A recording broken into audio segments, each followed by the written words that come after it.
అందరికీ కూడా. So yes, మరి ఇందాక డైరెక్టర్ గారు చెప్పినట్టు అలాంటి ఎంతో మంది కళల్ని నెరవేరుస్తూ ప్రేక్షకులందరినీ అలరిస్తూ బోలెడంత పుణ్యం మూటగట్టుకుంటున్నటువంటి మా producers, of course ETV win originals and of course Ramoji Rao గారు, మీ అందరికీ కూడా కృతజ్ఞతలు, కంగ్రాచులేషన్స్ చెప్పేస్తూ నౌ రిక్వెస్టింగ్ సాయి కృష్ణ గారు టు ప్లీజ్ స్పీక్. అందరికీ నమస్కారం అండి.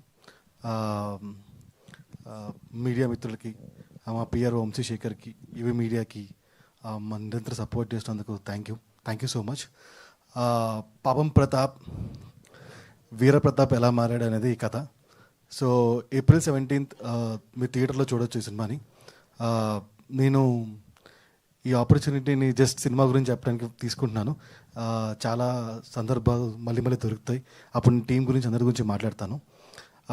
పాపం ప్రతాప్ అనే సినిమా ఏంటంటే, మనం తెలుగు ఇండస్ట్రీ కానీ తెలుగు ఫిల్మ్స్ కానీ స్కేల్ చేసుకుంటున్న ప్రాయంలో అది పాన్ ఇండియా కానీ లేకపోతే బిగ్గర్ స్కేల్ పెంచుకున్న ప్రాయంలో ఎక్కడో మనకి ఇష్టమైన సినిమాని మళ్ళీ చూడలేకపోతున్నాం, మళ్ళీ తీయలేకపోతున్నాం అనుకుంటున్నప్పుడు ఒక ఎస్వి కృష్ణారెడ్డి లాంటి సినిమా కానీ, ఒక ఈవీవి గారి సినిమా లాంటి సినిమాలు కానీ, ఒక జంధ్యాల లాంటి సినిమాలు కానీ, సో ఇలాంటి సినిమాలు మనం చూసి మన ఇష్టపడి ఈ స్టేజ్ మీదకి వచ్చి సినిమాలు తీయడం స్టార్ట్ చేసాం.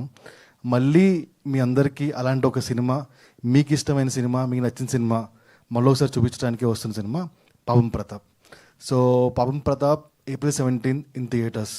సో టీజర్ ఎలా ఉందో సినిమా కూడా అంతే అలానే ఉంటుందండి. ఫన్ ప్లస్ ఎమోషన్ అంతే. సో పాపం Pratap 17th in theatres. Thank you everybody. Super Sai Krishna గారు, థ్యాంక్ యూ సో మచ్. మరొక బ్లాక్ బస్టర్ కోసం అడ్వాన్స్ కంగ్రాచులేషన్స్ మీకు అండ్ నితిన్ గారు, మిస్సింగ్ యూ హియర్ టుడే.